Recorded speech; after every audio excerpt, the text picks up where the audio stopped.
अस्सलाम वालेकुम जी। आज मैं बनाने लगी हूँ मसाला लीमू पानी। तो बहुत इजी है बनाना। चलें इसकी रेसिपी की तरफ चलते हैं। मसाला लीमू पानी बनाने के लिए मैंने आधी प्याली से थोड़ी सी ज़्यादा चीनी है, ये इसमें डाल दूँगी। आधी प्याली इसमें मैं पानी की डाल दूँगी। हमने इसकी चाशनी नहीं बनानी, सिर्फ इसको पकाना है। जितनी चीनी हमने ली है उससे आधा पानी लेना है और इसको अच्छी तरह चीनी को मेल्ट कर लेना है। इसको हम अभी से बना के रख सकते हैं और पूरा रमज़ान इसको एंजॉय कर सकते हैं। बार बार चीनी मिक्स करना, लेमन काटना, उन सब से हमें आराम मिल जाएगा और एक ही दफ़ा हम बना के इसको रख लेंगे। हमने इस शीरे को सिर्फ इतनी देर पकाना है जितनी देर इसमें चीनी मेल्ट हो जाए। अब चीनी मेल्ट हो गई है, चूल्हा मैं बंद करती हूँ तो मैं बाकी चीज़ें आपको दिखाती हूँ।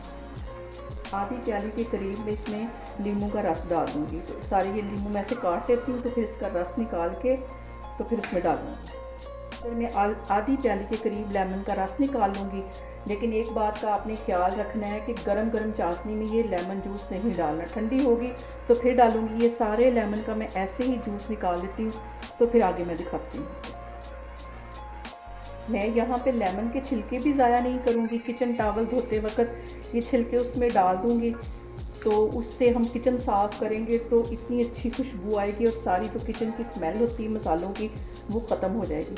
ये छिलके मैं उस काम के लिए इस्तेमाल करूँगी। आधी प्याली के करीब हमारा लेमन जूस निकल आया और शीरा ठंडा होने के बाद मैं इसमें इसको डालूँगी।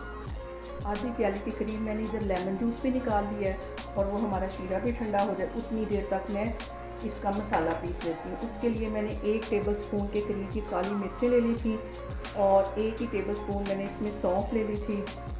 1 से 1.5 टेबलस्पून के करीब मैंने इसमें भुना हुआ ये ज़ीरा ले लिया है और ये छोटा सा एक टुकड़ा दालचीनी का ले लिया और ये काला नमक है 1 से 1.5 टेबलस्पून के करीब ये है। इन सारी चीज़ों को मैं एक जार में डाल के अच्छी तरह पीस लूँगी।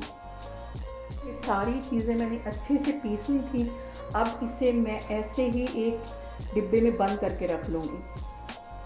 इसको मैं बंद करके रख लूँगी 1-1.5 महीना, ये बिल्कुल भी ख़राब नहीं होगा। मैं आपको मसाला नींबू पानी बना के दिखाती हूँ। ये भी यहाँ पे शीरा ठंडा हो गया है और इसको मैं एक जग में डाल दूँगी। किसी आप बोतल वगैरह में भी डाल के रख सकते हैं। इसको इसमें डाल दूँगी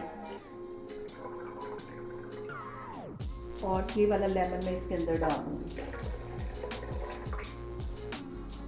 आप ज़्यादा बनाना चाहें तो इसकी क्वांटिटी बढ़ा सकती हैं, डबल कर सकती हैं, ट्रिपल कर सकती हैं। तो अब आगे मैं आपको बना के दिखाती हूँ।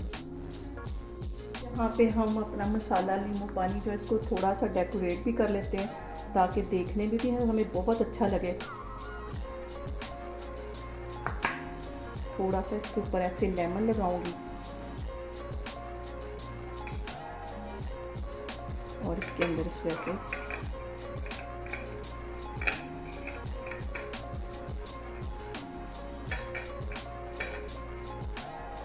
ये मैंने ग्लास तैयार कर लिया है। बर्फ़ की मैं 3-4 क्यूब्स डाल दूँगी इसके अंदर। आप चाहें तो पानी में भी बना सकते हैं और किसी भी वाइट सोडे में भी बना सकते हैं, उसमें भी बहुत मज़े का लगता है। ये पानी ठंडा में डाल दूँगी और आधा टीस्पून के करीब इसमें मैं ये मसाला डाल दूँगी, नींबू मसाला जो मैंने बना के रखा हुआ था। और 1 टेबलस्पून के करीब इसमें ये मैंने जो ये शीरा बना के रखा था लेमन के साथ, थोड़ा सा पानी मज़ीद डालती हूँ इसमें। इसको अच्छे से मिक्स कर लेती हूँ। ये नींबू पानी हमारा बनके तैयार हो गया। रमज़ान में आप इसे एक ही दफ़ा ये बना के रख लें और अपनी ज़रूरत के मुताबिक इसको इस्तेमाल करें। इंशाल्लाह ताला एक और रेसिपी के साथ मैं आपके सामने आऊँगी। अल्लाह हाफिज़।